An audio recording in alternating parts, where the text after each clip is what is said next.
Hey everybody, I'm Ben from Internachi, I'm Matt with Cornerstone Inspection Services. and we're going to inspect this house. Actually, we're going to inspect the chimney. I know a little secret. There's a roof leak. It's coming from the chimney area, and Matt here is a roof consultant and a master inspector, and he's going to help me figure this out. I'm doing a home inspection. There's a roof leak, but I don't know where it's leaking or how it's leaking, so I need some help. I need like a mentor or someone who knows more than me. As a home inspector, I don't mind saying, I don't know, but I'll figure it out for you. And so Matt is here. He's going to help me figure it out. Yep. So Matt, you're a licensed home inspector. Yep. And you're like a roof consultant. Yeah, so a lot of roofing companies hire me to consult whether a big part of it is the insurance restoration space, Yeah. but also just general roof construction. Leak diagnostics is a big one. Leak diagnostics. And then storm damage assessment is a big breadth of it too. Okay. And today I have you up on the roof. Yep. I'm a chicken, but you're not. That's okay. It's kind of steep and slippery. Yeah, and it's metal. And it's metal, yeah. Yeah. It rained last night, but it's kind of dry now. Yeah. And I got a garden hose for you. Yeah, that's and we're perfect. gonna do like a water test. Perfect. We're gonna try to squirt some water. Yep. Kind of imitate a heavy downpour. Yeah, and especially with the steeper slopes on the metal and things like that, hopefully we can get the same volume of water, but we'll do our best with the hose. And throughout the home, I wanna show you where I have marked areas where there are water marks. Okay. And maybe some water damage and Perfect. points. So we're gonna go up on the top, Yep. run water, Yes. see if we can get it to leak. Yep. And then below that area, there are areas that are indicating that this is where the roof is leaking. Right, wet marks, things like that. Yeah, and so when a home inspector is doing a home inspection Yep. and you're in the crawl space, actually I was in the crawl space here and I saw water marks. Yep. And wherever there's water, think about above your head. Next, Yeah, and go all the way up as high as you can. Yeah, exactly. Yeah. That's all you can do. So we're gonna go all the way up to the chimney. Yeah. Cap. We're gonna take a Yeah. look at that. Yep. And then try to figure out where there's a hole, right? There's got to be a hole There's got to or be a seam some or, kind of opening or something that wasn't installed correctly. Yeah. Or if it was a shingled roof, maybe a bird, but in this case, probably not. Yeah. But all kinds of different stuff could happen. And this is a wide chimney stack. Yes, probably too wide to not have a cricket on it. Yeah, but what's a cricket? A cricket is, some people call it a saddle, but it's like a mini roof structure that diverts water to either side of a wide chimney. Yeah. So if a chimney is narrow enough, it doesn't need a cricket, but if it's over 30 inches in the state of North Carolina, Yeah.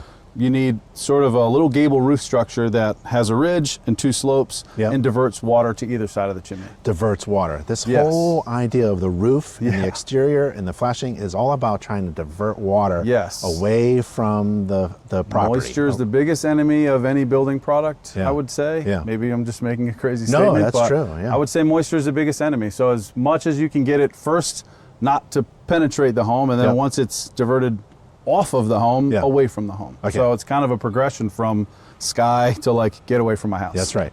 Yeah. Okay, so inside, I want to show you some marks that I found, and we're going to follow it all the way up, and we're going to run some water. Sounds See if we awesome. can get it to leak. I love it. All right, come on, let's go. Okay, Matt, this is the first indication of a water problem. You really can't see it, but there's water marks and a little bit of water staining on the Yep. wood and on the mortar joints. Yep. Okay, so this area is directly below the chimney stack. Yeah. So let's go inside. I'll show you more. So above our heads, where that smoke detector is, Yep. it was taken off because the water was leaking and causing the detector to alarm. Was it coming through the detector too? It was dripping through the detector and landing on the floor. Okay. And there's some cracking in the corner joint. The tape joint, yeah. Yeah, so that's another indication. Cracking in the corner and water marks, and obviously when there's a missing smoke detector, it could be that it doesn't work, or it could be like a roof leak. Right. Yep. So Matt, there's a hole in the wall. Yeah, there is. It's really nicely done. And it's been done to help diagnose the problem. Yeah. Because it's leaking somewhere within the wall, and we're trying to find the original location. So Yep. we're on the second floor bedroom. This is the corner of the chimney stack. Yep. Up above is the roof line, and the masonry stack Yeah, is so above we're there. right there. And in here you can see the interior flue Yep. of the fireplace. Right. So we're literally just following this the way vertical. with the chimney. Yeah, exactly. Yeah. So it hasn't taken a turn or anything. Sometimes chimney stacks turn or anything. I think this is just one straight Seems like shot. a straight shot, yeah. And what do you see there? There's a watermark not only on the left side, but also on the right side of that. Yeah, there's a few. Probably water pooling up right on top of that 2x4, which Yep. is right at the chimney flashing, like where there's not a cricket, like we said. Yeah, so in the entry, below our feet, there's a watermark on the ceiling, and now there's a watermark on the ceiling above us, second floor, so we gotta keep going. Yep. Okay, let's go in the attic. Let's do it. All right. All right, Matt, we're in the attic, Yep. and this is foam insulation, so Right. the roof is insulated, which is a great thing, but it's blocking our vision. Yeah. So right here is it's kind of like where that saddle cricket should be, Exactly. and we really can't see anything, but we do those little marks there. Yeah, it seems like probably when the volume of water is really high, it's not a huge stain, but Yeah. there's some water getting in there, so we know it's back there. I think if it's closed cell foam, it's holding that moisture on the other side. Yep. Some kind of a little pathway in there somewhere is letting that excess water in to at least show us where it's getting in. It's probably not the main part because it's such a small stain. Such a small state. We saw more watermarks on the Yeah, stud for wall in sure. the bedroom there. Yeah, for sure. So this is just another good symptom of the issue, Yeah. knowing that the water is here, but yeah, probably more problems behind the foam. Yep. Okay, so the next stop is on the roof. Yeah, Let's go do to it. the roof. All right, we're on the roof. Well, I'm on the safe part. Matthew is down there by the roof leak area. And we've got our garden hose, and we're gonna try to figure out what's causing this roof leak by using the garden hose and trying to replicate a really heavy rainstorm. So let's go visit Matthew, see what he's up to. So the first thing we're gonna do is, because we've recognized this is over 30 inches, the back of this chimney, so it really should have that cricket we talked about on the back of it, diverting water from either side. So with a metal roof that's as steep as this one is, you're really getting a high volume of water crashing into the back of this without any way to divert it away. So it's only relying on the flashing here, which looks a bit substandard to me. So we'll get some water going down this slope behind me, crashing into the back. Hopefully we can simulate enough water volume to simulate a big heavy rainstorm. We'll see if it leaks.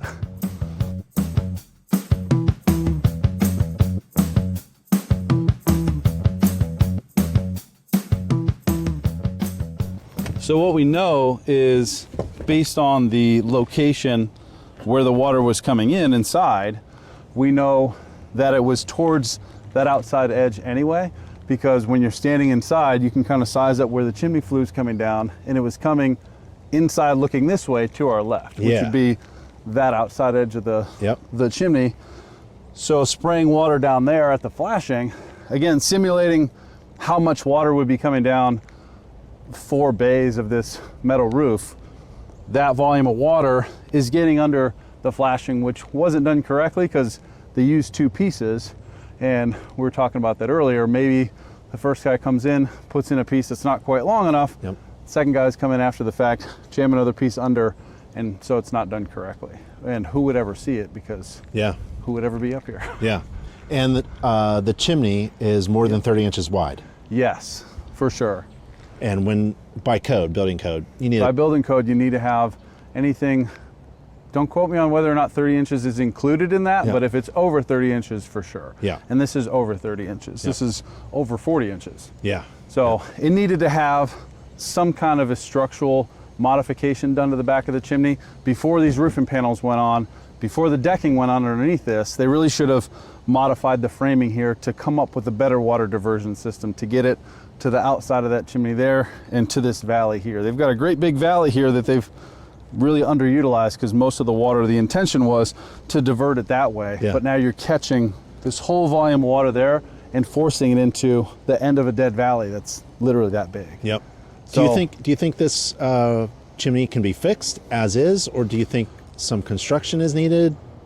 Do they need to solder it or reflash it? I think probably the immediate thing, or the best thing that you could do, is probably, nobody's going to like to hear me say this, but I would redo that chimney flashing, which isn't the biggest thing. I'm not asking them to restructure this now that Yeah. we've already got the roof on. Yep. But I would definitely redo that flashing that's Yeah. in 2 pieces, Yeah. because the overlap there between those 2 pieces is so minimal.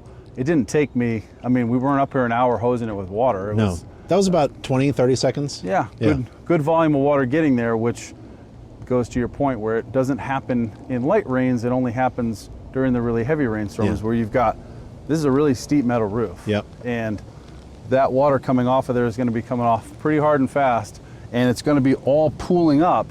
And that may be part of it, is just as the water pools towards that end, because again, they, by design, wanted the water to get out that way. Yeah. Well, that pinches down to a really small bottleneck. So if there's a pool of water there, and this is splashing that water up, it's forcing it into a place where water really shouldn't go. Up underneath the counter flashing. Correct, yeah. Okay.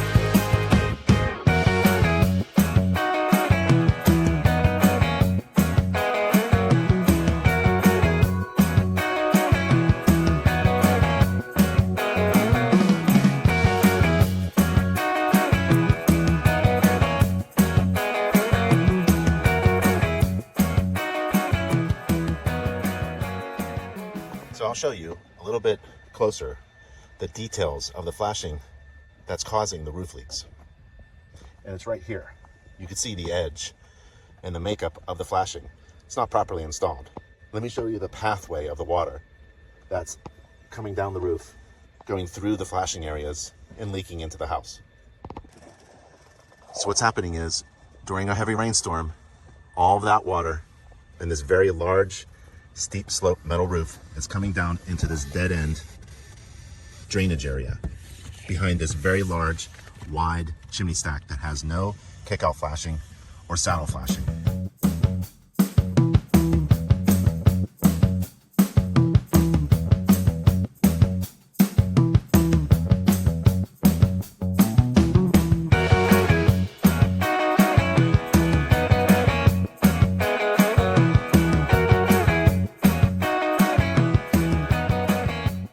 Here, you can see the pathway of the water. It comes down the roof and it goes underneath, puddles up, because it's very narrow down there. Puddles up even higher than the flashing itself. We could imagine water coming up a few inches, even above the masonry. And water is getting underneath this secondary piece of flashing, underneath this top piece of flashing, and going behind here. And right here is where that rotten piece of wood is. We touched it with our fingers and it was wet and rotten. So water is just traveling up and under, down, up and under, because this has no proper saddle flashing and it gets all clogged up down there. It's restricted in that area and just puddles up and comes in this way. And then it drains downwards and manifests itself in the lower floors. And that's what's happening on this chimney stack. It's actively leaking every time there's a heavy rain because we need a lot of water puddling up and coming inside.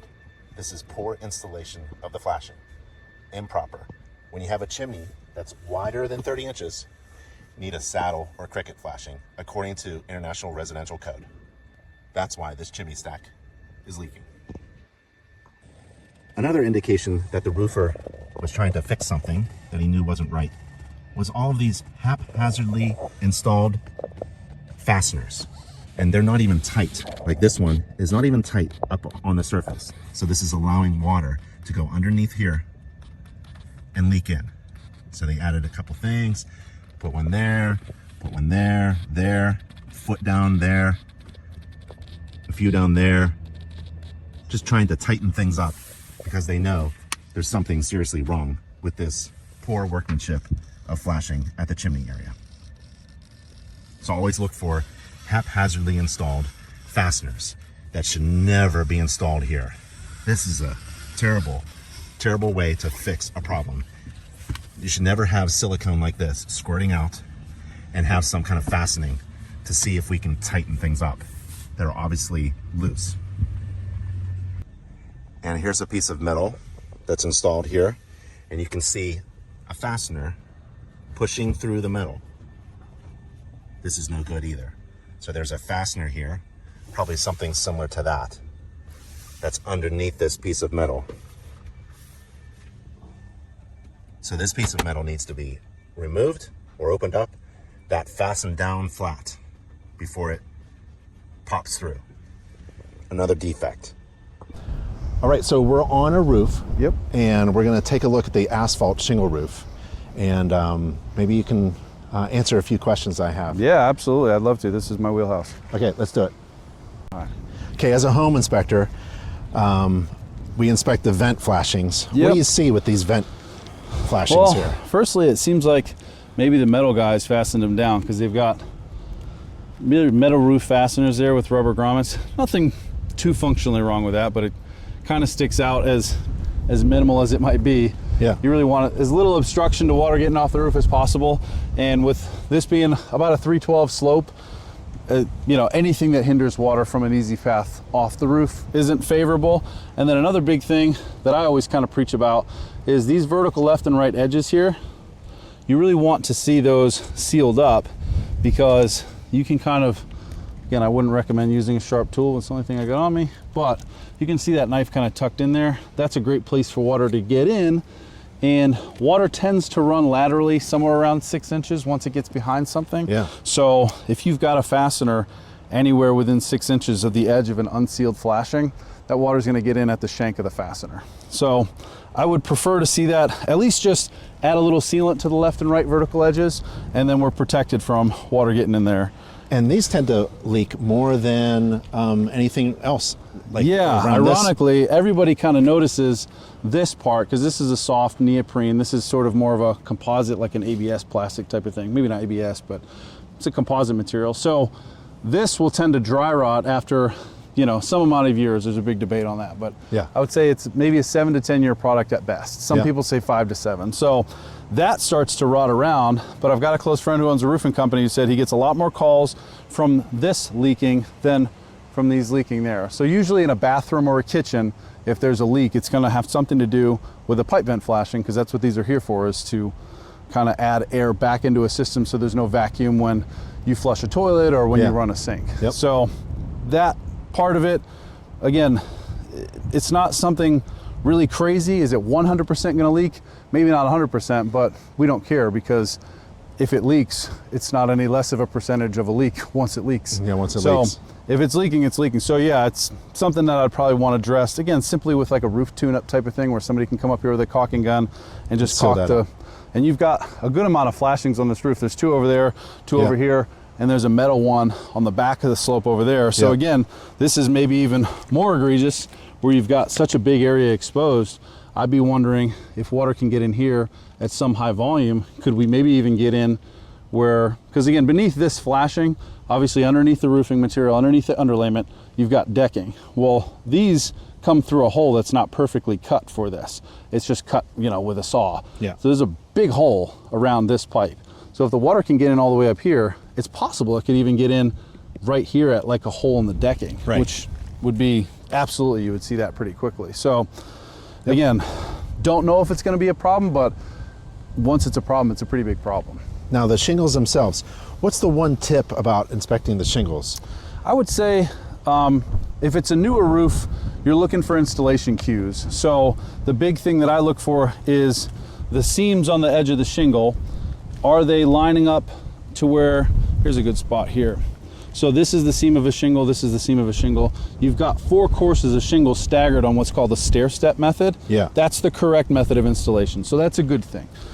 If you saw it going back and forth staggered, that's called the racking method, and that's not an approved method of installation for laminated shingles. If it's a 3-tab shingle, it's still kind of like a, you really shouldn't, but there's nothing in the manufacturer's specifications for most 3-tab manufacturers that would tell you you absolutely can't do that, but it's not preferred, and it's definitely not okay on this being a laminated shingle. You can't install it that way. Now I noticed that there's some scuff marks on Yeah, those so shingles there.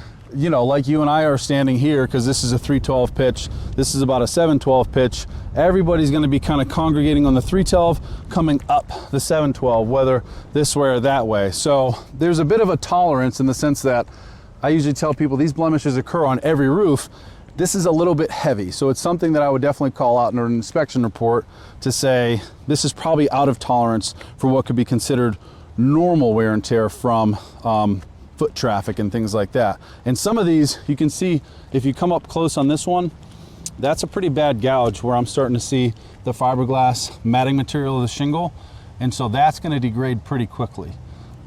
These granules are made of crushed ceramic, and they're designed to deflect the UV rays from degrading the underlying asphalt. So really any dislodging of those granules isn't preferred, but it's part of normal wear and tear. They're going to shed as the roof gets older. We know that this is about a 2-year-old roof. I should never be seeing fiberglass matting material. That's a bad degradation of that asphalt. And so that could potentially, again, wear into a hole. It's actually right near the outside edge of a shingle, so we know that there's a fastener right here at the edge of this shingle. If that wears into a hole, again, if the water tends to walk left and right, it's going to run right over a fastener there. Again, definitely going to leak. Not definitely, but definitely a much better chance of a leak than if there wasn't a hole there. So yeah, probably out of tolerance as far as what we call mechanical damage, which is surface scuffs and anything that's not hail or wind related. Cool. So we're on the lower portion of the roof here. It's EPDM, it's flat. So there's not a whole lot in the field areas to really look at. Again, if there's any obvious gouges or tears, this is ethylene propylene diene monomer. So it's pretty rubbery material. So it deflects a lot of stuff. So again, if something gouges this and puts a hole in it, that's pretty bad. It's installed, it looks like you got your fasteners with their plates sealing down the polyiso in the substrate. So really the main thing to see on this, that again, just a general look, there's no real glaring issues, there's no gouges, there's no tears. A little bit of water, but it rained within 24 hours, so we're not going to consider it to be ponding until it's there for 48 hours.